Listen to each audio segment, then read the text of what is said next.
මගේ මේම අවුලක් තියෙනවා මම මේක හදා ගන්න ඕනේ. මගේ ගර්ල්ෆ්‍රෙන්ඩ් මන් නිසා මේම ලොකු ෂොක් එකක ඉන්නේ. මට මේව හදා ගන්න ඕනේ. නැත්නම් සමහර ගර්ල්ස්ත් ජොයින් වෙලා තියෙනවා. මට ගොඩාක් සැකයි. මට මෙහෙම හිතෙනවා. මට මෙහෙම නීති දාන්න හිතෙනවා. මං ගොඩාක් ඇග්‍රෙසිව්. එහෙම කියලා ඒගොල්ලන්ගේ දේ ඒගොල්ලන්ට තේරෙනවා. එතකොට ඒක ගයිඩ් කරන්න පුළුවන්. එතනින් එහා ප්‍රතිකාර වලට පවා යොමු කරන්න පුළුවන්. හිතන තැන වෙනස් කරනවා. තමන්ගේ මානසිකත්වය වෙනස් කරගන්නවා. ඒකට වෙන කෙනෙක්ගේ සහාය ගන්නවා. ඉතින් මේකට තෙරපි වර්ග, මෙඩිකල් ට්‍රීට්මන්ට්ස් ඔය වගේ මොනවා හරි තියෙන්න පුළුවන්. තමන්ගේ වැරද්දක් තියෙනවා කියලා දැනෙන්න. හදාගන්න උවමනාවක් තියෙන මිනිස්සුක ඇත්තටම ගයිඩ් කරලා ඒක සම්පූර්ණ වුණත් පාලනය කරන්න පුළුවන් හැකියාවක් තියෙනවා. හැබැයි වැඩේ තියෙන බහුතරයක් ඉන්නේ කොහොමද දන්නවද? මේ වගේ අවුට් මානසිකත්වයක් තමයි තියෙන්නේ. ඒක පිළිගන්නත් කැමති නැහැ. තමන් තමයි අංක එක, තමන් කියන දේ තමයි හරි. වෙන එක දෙයක් අහන්න කැමති නැහැ. අනේ මට නම් ඕන්න. අපි මේකට කවුන්සලින් යමුද?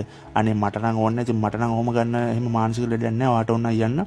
බැන්න යාග තමයි අවුල තියෙනවා. මං කියන මානසික ලෙඩ කියලා නෙමෙයි. එහෙම අවුල් තියෙන්න පුළුවන්. අපි හැමෝගෙම මොනවා හරි අවුට් තැනක් තියෙන්න පුළුවන්. අපි බලන්න ඕනේ එකෙන් ආදරය කරන කෙනා පීඩනයටපත් වෙනවා නම් අපි ඉන්න බැඳීමට, අපි ඉන්න විවාහ ජීවිතේට බාධා සිද්ධ වෙනවා නම් අපි ගැන විතරක් හිතන්නේ නැතුව හැම පාර්ශවයක් ගැනම හිතලා ඒකට අවශ්‍ය දේ සිද්ධ කරන්න ඕන නේද? මේ ටොක්සික් කියන කැටගරි එකේ තව මානසිකත්ව ගොඩක් තියෙනවා. ඉතින් මම ඒව ගැන කලිනුත් කතා කරලා තියෙනවා. මට මෙතන අවශ්‍යතාවය තිබුණේ මෙන්න මේ දේ සම්බන්ධව යම් කිසි දෙයක් කියන. මොකද මේ හා සම්බන්ධව ටිකක් කේසස් වැඩිපුර තියෙනවා. මම නන්දිමාල ත්‍රිසූරිය